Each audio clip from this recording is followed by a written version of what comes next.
Hi friends, ಎಲ್ಲರಿಗೂ ನಮಸ್ಕಾರಗಳು. ನನ್ನ ಹೆಸರು ತನುಜಾ ನಾಗಪ್ಪ ಇಂಗೂಲಿ. ನಾನು 9ನೇ ತರಗತಿಯಲ್ಲಿ ಓದುತ್ತಿದ್ದೇನೆ. ನಮ್ಮ ಶಾಲೆಯ ಹೆಸರು ಶ್ರೀ ಉಜ್ಜಯಿನಿ ಜಗದ್ಗುರು ಸಿದ್ದೇಶ್ವರ ಪ್ರೌಢಶಾಲೆ ವರೂರು. ಈ ಚಟುವಟಿಕೆಯಲ್ಲಿ ನಾನು ಬೆಳಗ್ಗೆ ಮತ್ತು ಸಾಯಂಕಾಲ ಸೂರ್ಯನ ಬಣ್ಣ ಕೆಂಪು ಅಥವಾ ಕೇಸರಿ ಬಣ್ಣ ಏಕಾಗಿರುತ್ತದೆ ಎಂಬುದನ್ನು ತಿಳಿಸಿಕೊಡುತ್ತಿದ್ದೇನೆ.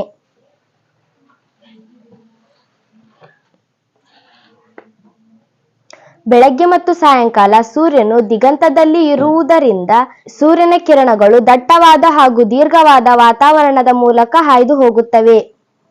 ಈ ಸಂದರ್ಭದಲ್ಲಿ ಸೂರ್ಯನ ಕಿರಣಗಳಲ್ಲಿರುವ ಕಡಿಮೆ ತರಂಗ ದೂರ ಹೊಂದಿರುವ ನೀಲಿ ಮತ್ತು ನೇರಳೆ ಬಣ್ಣಗಳು ಮಾರ್ಗ ಮಧ್ಯದಲ್ಲಿಯೇ ಚದುರಿ ಹೋಗುತ್ತವೆ.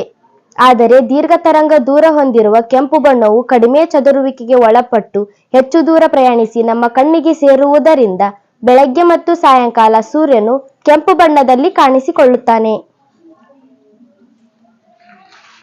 ಧನ್ಯವಾದಗಳು.